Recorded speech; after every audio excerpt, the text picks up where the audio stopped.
Assalamu alaikum dear Falconians. This is your teacher Shagufta Faisal signing in from Falcon House Grammar School Campus 9. Today we will talk about Alexander the Great. Yes, the same person whom we have learned in the Greek history. So, he was an emperor of Greece. He was born on July 20 in Pella, Macedon, ancient Greece, the old Greece. His father's name was Philip II of Macedon and mother's name was Olympias. His father was the king of the Macedon. As a child, he learned to read, write, ride, fight, and hunt. He had learned the different languages, and his education gives him extra boost to his IQ level and his fighting powers. He grew up to be a brave boy and tamed an unruly horse when he was just 12 years old.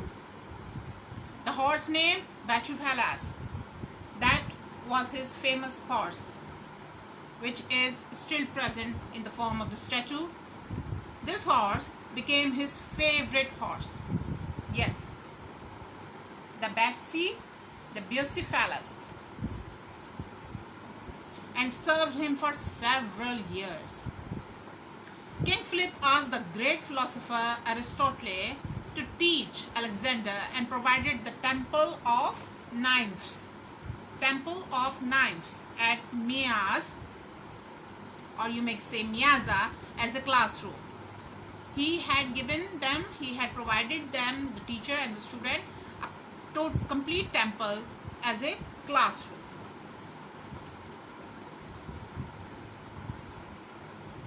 Aristotle tutored. Tutor means he taught him, he was his teacher. So Aristotle tutored Alexander and the children of Macedonian nobles. What he taught them? Medicine, philosophy, morals, religion, logic, and art. Under his tutelage, Alexander also developed a love for the literature. What he had developed? A love for literature. When Alexander was 16, his father left him in charge of the kingdom as a regent while he waged a war against Byzantium. During Philip's absence, who was the Philip? The father of the Alexander. The Thracian Maedi revolted against Macedonia. One enemy attacked the Macedonia, their country. In spite of still being a young boy, Alexander responded bravely, quickly, and drove them away from their territory. King Philip was assassinated by the captain of the bodyguard.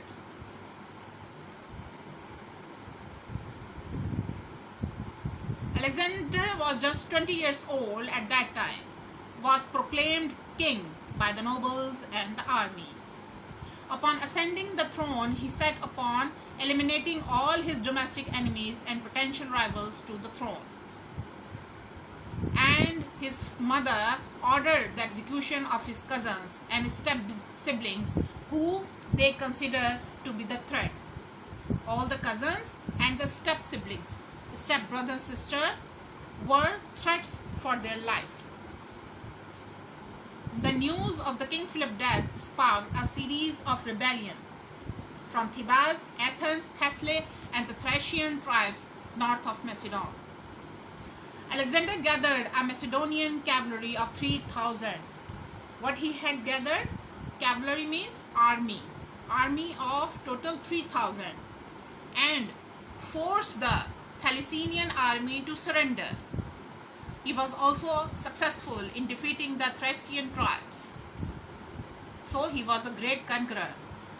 Alexander the Great led his army in the battle of the Grancius River, fought against the Persian Empire and got the victory. He started battle with King Darius III and got a big victory.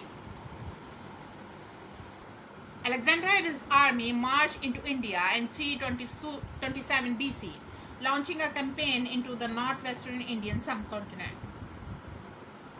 By this time, he had become very ambitious and desired to conquer the subcontinent, the entire known world,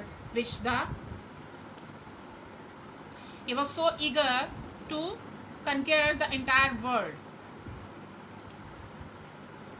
which the Greeks thought ended in northwestern India. What they were thinking? They were thinking that the India is the end of the world. The greatest of Alexander's battles in India was the battle of the Hydaspes River against King Porus on the bank of the Hydaspes River in Punjab. The Macedonian emerged victorious and annexed Punjab. Alexander married 3 times, first to Roxana, later the Persian princess Statria, and the other one. Alexander died of malaria in the place of, let me read the name for you, Nebuchadnezzar II. Where is this place? In Babylon at the age of 32, in June 323 BC. There is nothing impossible to him who will try.